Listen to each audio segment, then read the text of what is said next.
This is Andersen Opus 33, number 7. As usual, I will play it first, and then I can go back and give you some tips on it.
That is difficult.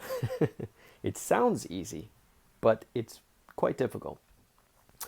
The goal. What's the goal? What's the lesson? Number 7, I always thought was one of those deceptively easy pieces. When you look at it, you go, it's not a big deal. But in the key of A for flute players, we know it's a very big deal.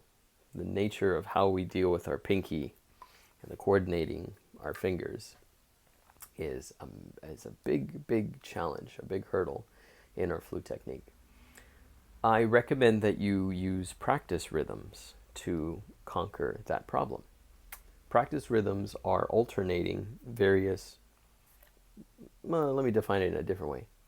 Practice rhythms are taking existing music, usually 16th notes that are consistent and even, and changing the rhythm on purpose to exercise different muscles. So, for example, in the first measure of this piece, we have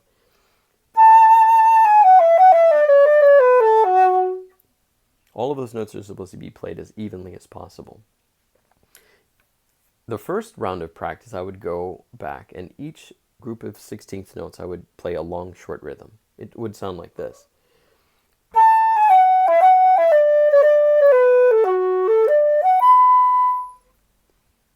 Going through the entire piece like that, or maybe a section of it. But the idea is long, short, long, short, long, short, all the way through. Like a dotted 8th note, 16th rhythm. Something like that.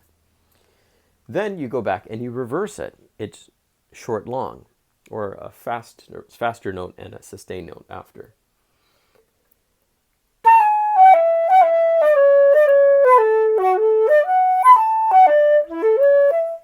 Okay? So, how does this help us create even 16th notes? If we look at our hand, basically our muscle group, which is here that controls the fingers in the forearm, there are muscles, when they pull back, our finger goes up, and when it relaxes, it contracts, right? This is oversimplification again, but this is the general idea.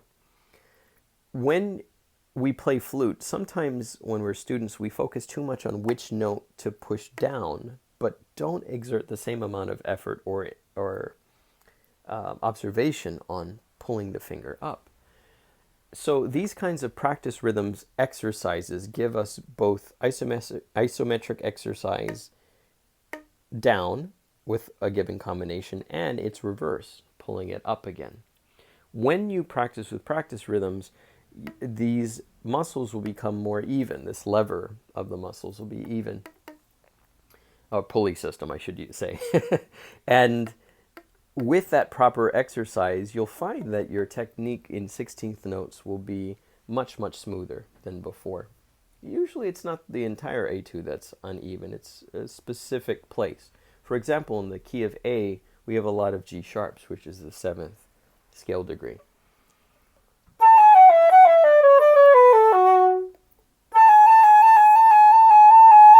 Coordinating that movement is difficult.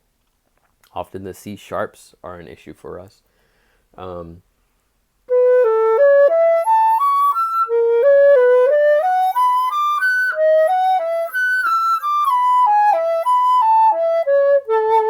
Keeping your fingers close to the flute while you play those is not an easy challenge. So I would recommend you do that highly.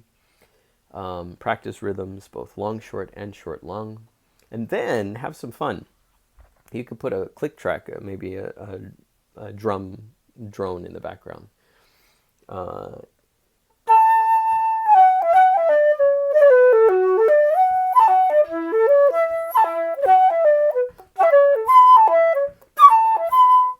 That kind of rhythm. And just play around with the music. It doesn't have to be so strict and regimented. The point is you are changing which finger combinations are expected to move rapidly, very, very quickly. Think of it as training like a sprinter. A sprinter will train differently from a long-distance runner.